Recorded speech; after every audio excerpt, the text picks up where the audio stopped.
예로부터 전해 내려오는 우리의 것을 지키며 주변에 알리는 이들이 있습니다. 역사가 깃든 문화가 사라지지 않도록 명맥을 잇는 사람들을 소개합니다.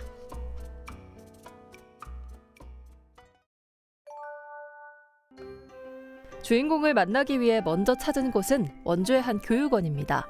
이곳에서 무언가 열중하고 있는 사람들을 만날 수 있었는데요. 자세히 보니 한 땀 한 땀 술을 놓고 있습니다. 엄청난 집중력을 갖고 알록달록한 색실로 천 위에 아름다운 무궁화 꽃을 피우기도 하는데요. 지금 어떤 걸 하고 있는 건가요? 우리나라에 전래되어지는 전통 문화로서 주로 이제 궁중에서 사대부 집에서 이제 그 여인들이 술을 놨고 궁중 자수를 주로 저희가 여기서 가르치고 있지요. 전통 자수는 옷감, 헝겊, 가죽 등의 색실로 무늬를 수놓아 장식하는 공예 미술입니다. 선사시대부터 시작해 문명과 함께 발달해 왔는데요. 규칙적이고 세밀하게 술을 놓아 나무, 해, 동물 등 다양한 것들을 표현합니다. 자연을 표현하기 위한 여러 기법도 배워볼 수 있는데요. 이 자릿수 놓을 때는 이렇게 꺼내가지고 컬러를 배치를 해보는 거예요. 이렇게 해가지고 여기에 이제 중앙을 이렇게 놓고 여기 가운데 다른 색을 또 놓아서 해도 괜찮아요. 전통 자수 중에서도 궁중 자수를 가르쳐줄 수 있다는 김기순 선생님. 민수와는 차이점이 있다고 하는데요. 그 금사 진금법은 내 작품을 더 업그레이드 시키고 싶다 그러면은 이 금사를 하면서 그 화려함, 고급스러움. 그래서 이거는 이제 사대부집 이상에서 궁중에서만 사용을 했다는 거죠. 이 금사실 자체는 상당히 비싸요. 실 자체가. 직접 강의를 신청한 원주 시민들에게 자수를 가르치다 보니 각자마다 실력이 달라 한 명 한 명 맞춤형 수업을 진행한다고 합니다. 이 중엔 약 7년 정도 꾸준히 수업을 들은 수강생도 있는데요. 올해 열리는 강원 여성 문예 경연대회를 준비할 만큼 실력자라고 합니다. 저는 전시 구경을 갔다가 거기서 궁중자수로 놓은 화려한 그 혼서집보를 봤어요. 근데 그게 너무 예쁜 거예요. 근데 그게 구입을 하기에는 가격이 너무 비싸고 그래서 그럼 내가 한번 놔봐야겠다. 보시면 아시겠지만 도안 하나하나가 굉장히 예뻐요. 그리고 실도 이게 명주실이다 보니까 광택이 은은해서 이게 놓으면 놓을수록 또 새로운 모습들을 볼 수 있어서 개인적으로 자수가 제 적성에 딱 맞는 것 같습니다. 실력을 갖춘 분도 있다면 얼마 전까진 바늘을 무서워하던 수강생도 있는데요. 올해 전통 자수를 처음 시작하며 이제 막 재미를 느끼고 있다고 합니다. 자수 놓을 때는 잡생각이 없어진다? 다른 생각을 하면은 바늘 한 땀 한 땀 제가 생각하지 못했던 부분으로 바늘이 가기 때문에 다른 생각을 전혀 할 수 없어요. 그래서 오히려 또 좀 마음의 수양이 된다라고 할 수 있을 것 같아요. 조금 서툴더라도 오랜 시간 공을 들여 자신의 작품을 만들어 보는데요. 정성이 들어간 만큼 그 아름다움은 배가 되어 값진 결과를 만들어냅니다. 저도 나이가 들어가면 눈이 새해지잖아요. 그래서 하루속히 우리 제자를 양성을 해서 다 모든 것 또한 그 제자한테 물려줘야 되지 않을까 싶습니다.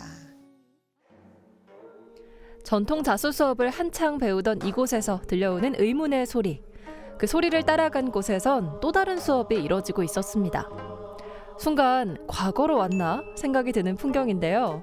마음이 평안해지는 대금 소리와 장단을 맞춰주는 장구, 그에 어우러지는 목소리. 이곳에선 뭘 배우고 있는 걸까요?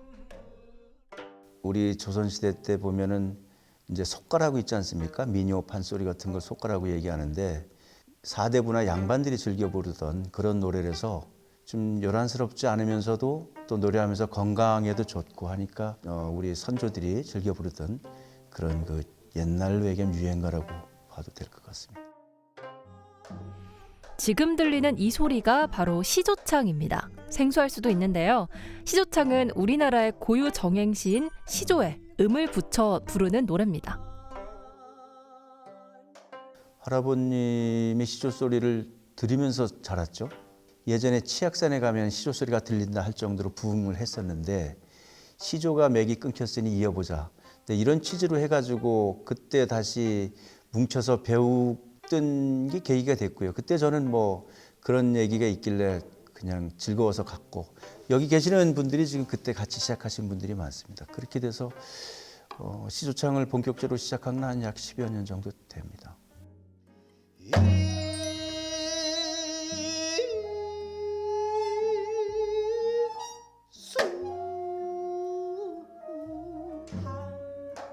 원주에서 시조창을 배울 수 있는 곳은 이곳이 유일한데요. 이 중에는 추후 있을 시조창 경연대회를 준비하는 사람들도 있습니다. 시조창을요, 처음에 2013년도 10월 달부터 저희가 시작했거든요. 그래서 거기서 이제 처음 시조창을 부르다 보니까 갈수록 더 매력을 느끼게 됐어요. 느림의 철학이라고 이렇게 그 선주님들을 이어가는 것 때문에 더 하게 됐죠.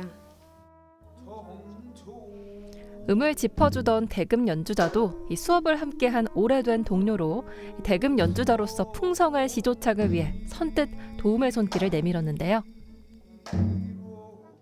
취미로 활을 구궁을 쏴요. 근데 활을 내는데 거기 활터에 계신 분이 여기 이제 지금 회원으로 계신 분 중에 한 분이 우리 대금 반주가 필요한데 좀 와서 해줄 수 있느냐 이렇게 와서 얘기를 좀 하셔가지고 시조창 같은 경우는 이제 관심이 좀 있었어요. 그래서 이제 생각을 하고 있다가 마침 또 제안이 들어와서 이제 그래서 와서 배우게 됐습니다. 그러면서 이제 대금 반주도 같이 하게 되고요. 삶에 지친 분들한테 굉장히 큰 위안이 될 수 있는 어떤 요소로 작용할 수 있다라고 저는 생각을 하거든요. 그리고 제가 경험을 했기 때문에 많이 마음이 좀 지친 분들이라면은 대금이나 시조창을 한번 경험해 보시면 어떨까 좀 추천드리고 싶습니다.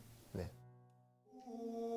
시조창은 한 호흡으로 길게 뽑아내야 하는 음들이 많아 정확한 음을 내며 길게 호흡을 끌어주는 게 중요한데요. 연습하다 보면 자연스레 폐활량이 좋아진다고 합니다.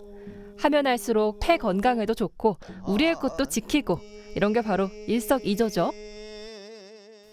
잊혀져 가는 게 아쉬울 정도로 우리 정신적으로나 육체적으로나 신체적으로 우리한테 상당히 많은 도움을 주고 그리고 또 우리 선조들이 불렀던 노래지 않습니까? 근데 사라져야 될 것이 있고 사라져야 되지 않을 것이 있다면 이것이야말로 정말 사라져서는 안 되는 우리의 소중한 자산인데 요즘 시대에 맞춰서 좀 우리 시민들에게 좀 가까이 가고 그리고 또 즐겨서 찾을 수 있는 그래서 모두에게 사랑받을 수 있는 그런 노래가 됐으면 하는 바람입니다.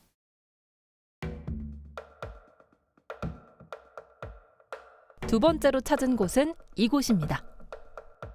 안녕하세요. 네, 안녕하세요. 뭐 바쁘신 것 같은데 예, 어떤 작업을 하고 계신 거예요? 이제 칠을 쓰기 전에 항상 이렇게 걸러야 돼요. 이 걸음 종이에다가. 그래서 깨끗하게 한 다음에 이제 사용을 하는 건데 이게 이제 필수적인 과정이에요. 이곳은 바로 오칠기 전통 공예관인데요. 김대중 관장님께서는 옷을 널리 알리기 위해 힘을 쓰고 있습니다. 오칠한 물건은 내구성과 향균성 등이 뛰어나고 옷 자체가 약재료로 쓰일 만큼 장점이 많은데요. 1960년대에 채취한 것이 현대에도 사용 가능할 정도로 그 질은 매우 좋다고 합니다. 이런 장점을 일상생활 속에 녹여내기 위해 수저, 도마 등 실용성이 좋은 제품들도 직접 만든다는데요.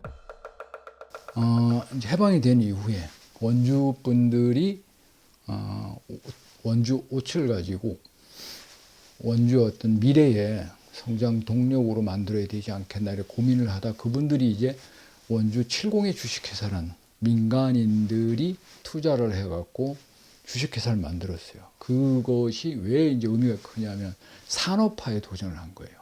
이제 처음에 오칠 원액 생산, 그러니까 온나무 파종하고 온나무를 재배하고 거기서 원료를 채취해서 생산하고 그 다음에 그거를 가지고 오칠기 제품을 만들고 공예품도 물론 그래서 그걸 이제 판매하는 이 전 과정을 한 거는 우리나라에서 유일해요. 그러면서 이제 원주의 오칠기 공예 문화의 뿌리가 내려진 거죠. 손때가 가득 탄 전시품들에게서 지난 세월의 향이 물씬 풍겨집니다. 오칠기 공예가 원주에서 자리 잡고 유명해진 이유 중 하나는 우리나라에서 자라는 온나무 중 원주에서 채취한 옷이 가장 질이 좋기 때문인데요. 일본에서 이제 동경예술대학 거기가 한 역사가 130년 되는데 거기 교수가 이제 굉장히 원주 옷을 너무 잘 알아요. 옷의 미래를 어떻게 보시냐 했더니 옷의 미래는 한국에 있다. 그리고 원주다. 원주 옷이 최고다.